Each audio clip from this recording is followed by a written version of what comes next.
What role does light play in the conception of this building? It's really important for the presentation of art. What are the concepts of lighting at the Kunsthaus Zurich?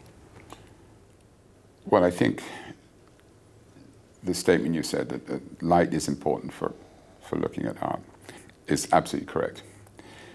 It doesn't tell us what type of light, because there are moments where it's very nice to see work in slightly darker situations.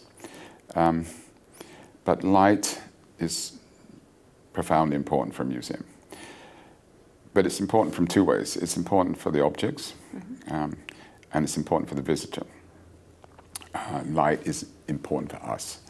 In my opinion, a room without windows is not a room. It's quite, that's...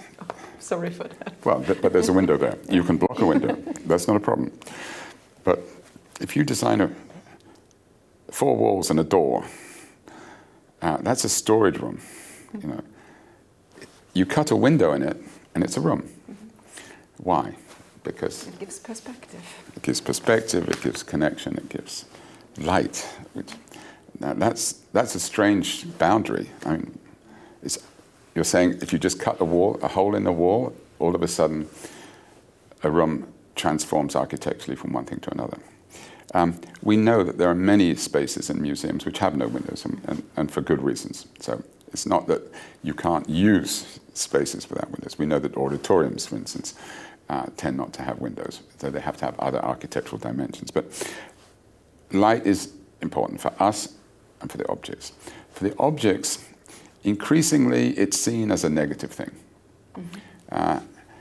Light damages, daylight damages, and light damages fragile works. And as works become more valuable, institutions, foundations, and collectors get more nervous about the dangers of light. However, I think all of us know that the relationship between you, the work, and the room that you're in is profoundly influenced by light as the medium. Museums tend to want stability in light.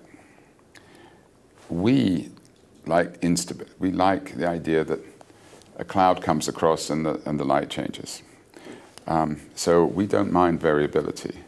And I think this is why lighting in museum is very fascinating, because you have a whole series of technical criteria, which are to do with not allowing drawings and prints to have more than 100 lux, not allowing paintings to have more than 400 or 500 lux, and then at the same time accepting that daylight is a variable thing and something else. And that's obviously where artificial light kicks in and gives us some stability. But the ingredients of light, the use of daylight and artificial light, the combination of those two things, is a very fascinating aspect of museum design.